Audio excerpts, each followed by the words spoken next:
Bonsoir. Nous sommes aujourd'hui chez les Odjoukro, dans la région de Dabou. En effet, aujourd'hui, quand on parle du peuple Odjoukro, l'on ne voit que Dabou et sa région. Et oui, c'est vrai. Depuis la fin du XVIIIe siècle, les Odjoukro ont cette caractéristique d'être au départ le seul groupe ethnique en Côte d'Ivoire à habiter cette région. C'est d'ailleurs la raison pour laquelle nous avons choisi ce soir, mesdames, messieurs, d'aller vers ce peuple pour connaître ses origines et son organisation socio-politique culturelle traditionnelle et enfin décerner ses contacts avec les autres.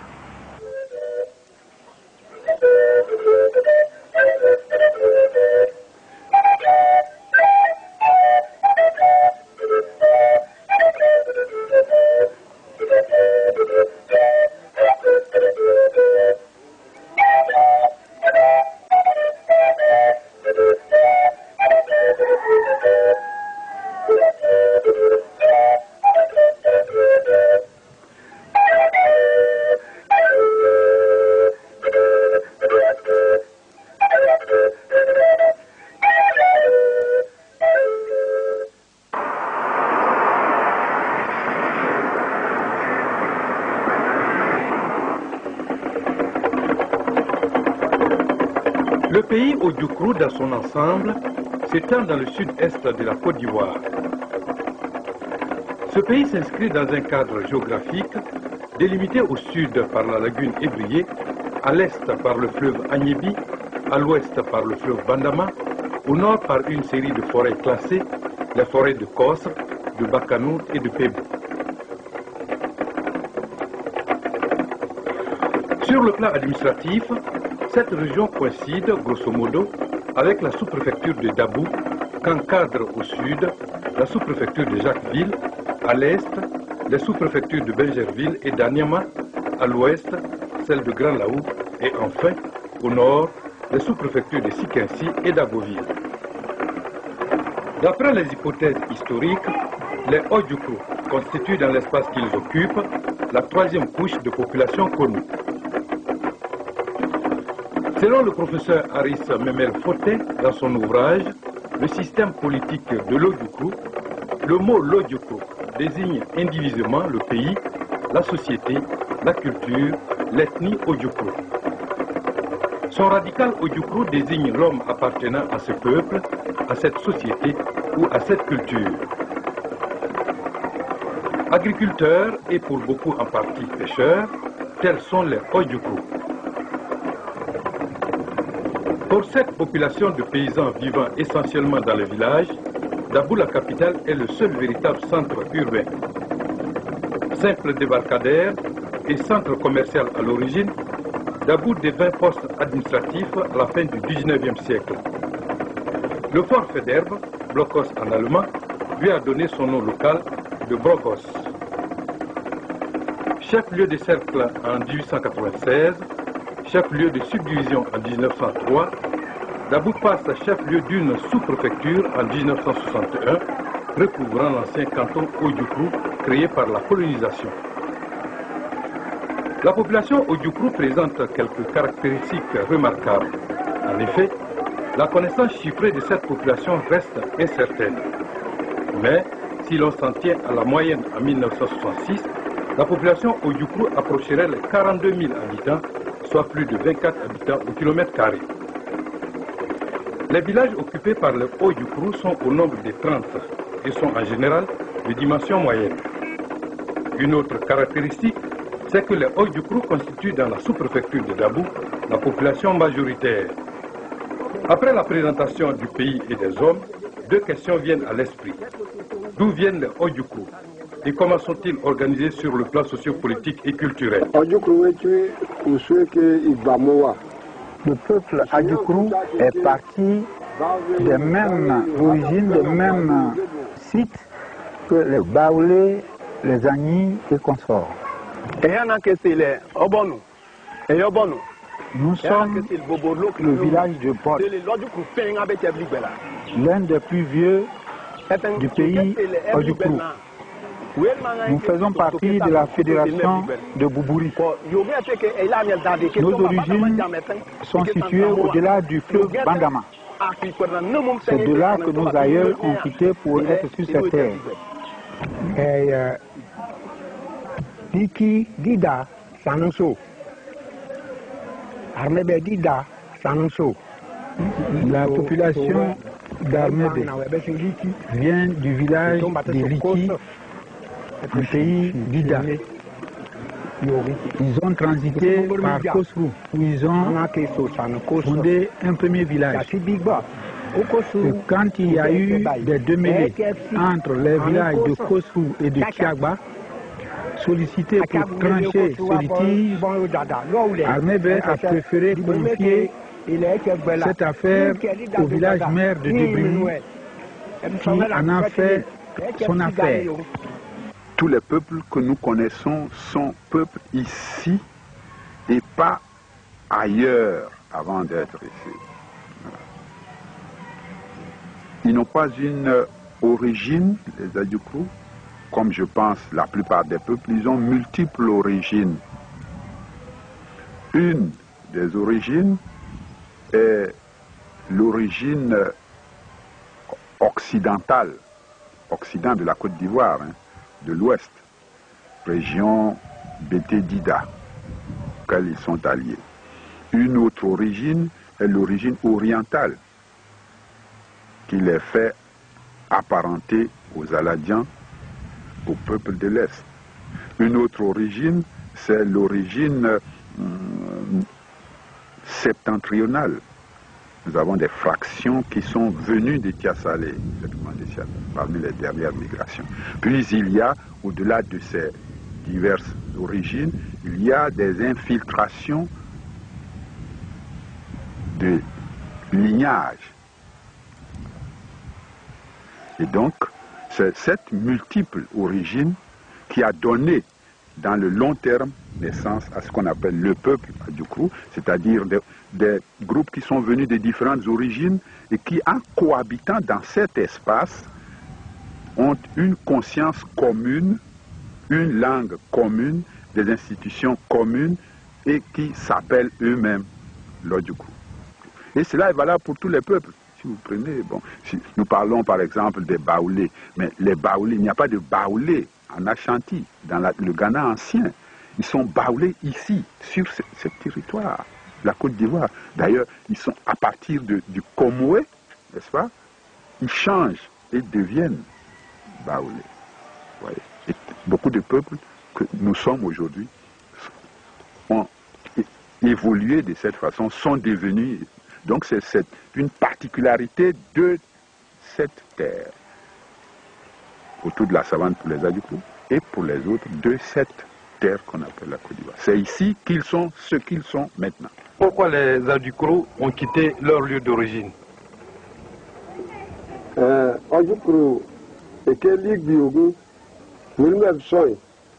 Les Adjoukrous sont partis en même temps que les peuples qui viennent de citer, à la suite, certainement, de la division des langues, des dialectes. Ceux qui ont un dialecte commun ont formé un groupe et sont partis. Quelles sont les différentes étapes suivies par les Adjoukrous pour être sur le site actuel de la région de Dabou?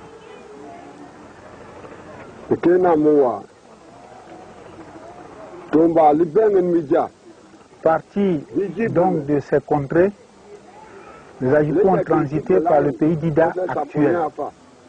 Mais auparavant, ils avaient été arrêtés par un grand fleuve. Et le génie du fleuve avait demandé un sacrifice.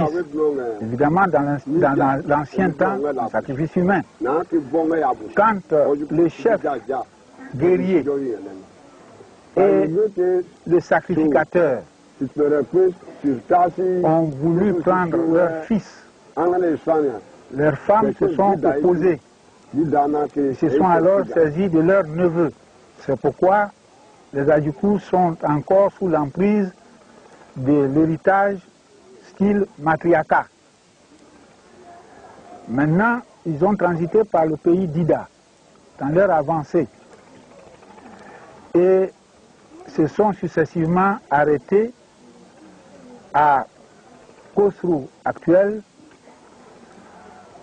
à Abrebi, qui a disparu, à Bonn, à Tef-Ap, qui aujourd'hui est représenté par le village de Boubouri. En arrivant dans la région, quelles étaient les populations trouvées sur place par les Adjoukrous? Les peuplages anciens trouvés par les Adjoukrous sur place sont aujourd'hui assimilés au peuple Aïzi.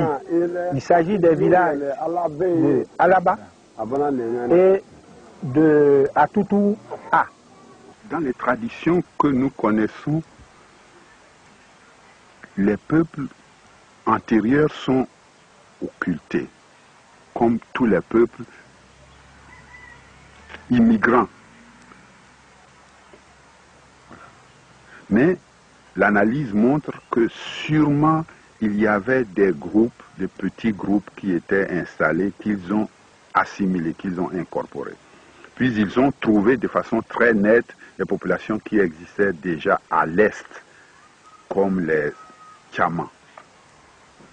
Et c'est aux Tchamas qu'ils vont emprunter un certain nombre d'institutions. Et ces peuples qui étaient là en place, ils n'ont pas conservé les noms de ces peuples. Pour montrer qu'ils sont les fondateurs, ils effacent jusqu'au nom de ceux qui les précèdent. Et beaucoup de peuples ont fait cela. Beaucoup de peuples ont fait cela. De telle sorte que nous avons, par hypothèse, conscience qu'il y avait des peuples qui étaient là, puisqu'il y a des fractions de populations anciennes qui se disent autochtones. Mais leurs noms ne savent pas de quelle ethnie ils sont. Par exemple, à Rogaf, il y a un quartier ancien, n'est-ce pas? Un quartier très ancien qui se dit autochtone. Un quartier assimilé. Quels étaient les problèmes rencontrés par les Adjoukrous lors de leur installation dans la région actuelle?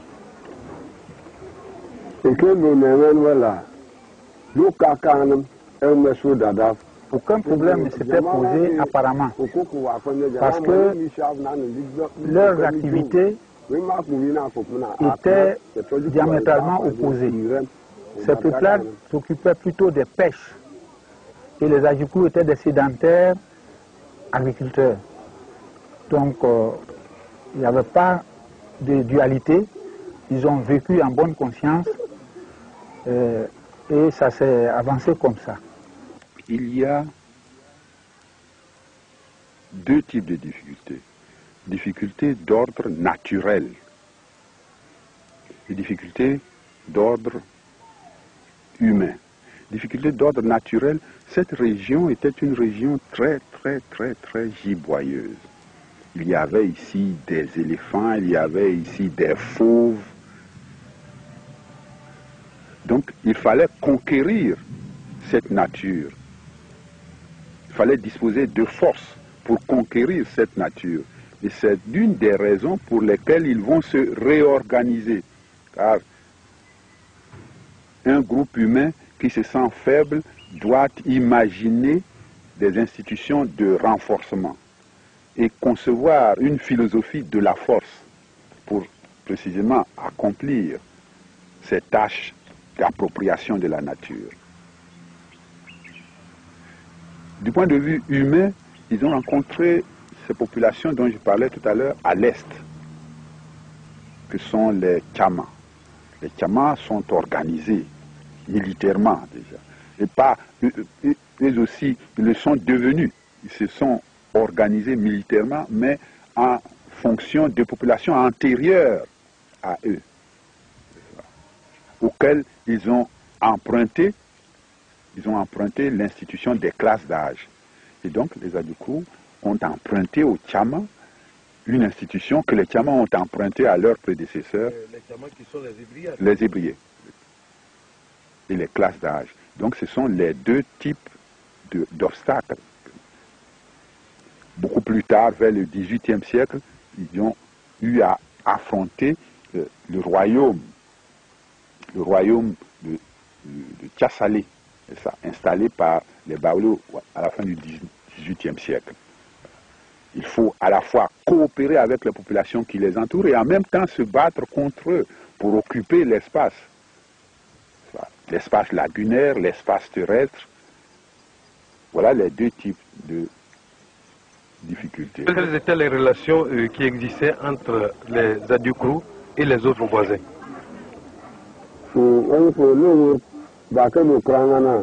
Seuls voisins avec qui les Adjoukrous avaient maille à partir étaient les Hébriers, parce qu'ils n'admettaient pas que quelques pêcheurs Adjoukrous s'aventurent sur la lagune qui malheureusement porte leur nom aujourd'hui, alors que cette lagune est commune à tous les peuplades lagunaires, dont les Adjoukrous. Les Adjoukrous ont eu des relations pacifiques avec les Aladiens. À part l'incident du négrier Mambé, d'origine aladien, vis-à-vis des femmes vendeuses de poissons Adjoukrous, les relations entre les Aladiens et les Adjoukrous ont été excellentes. Que signifie l'appellation Adjoukrou?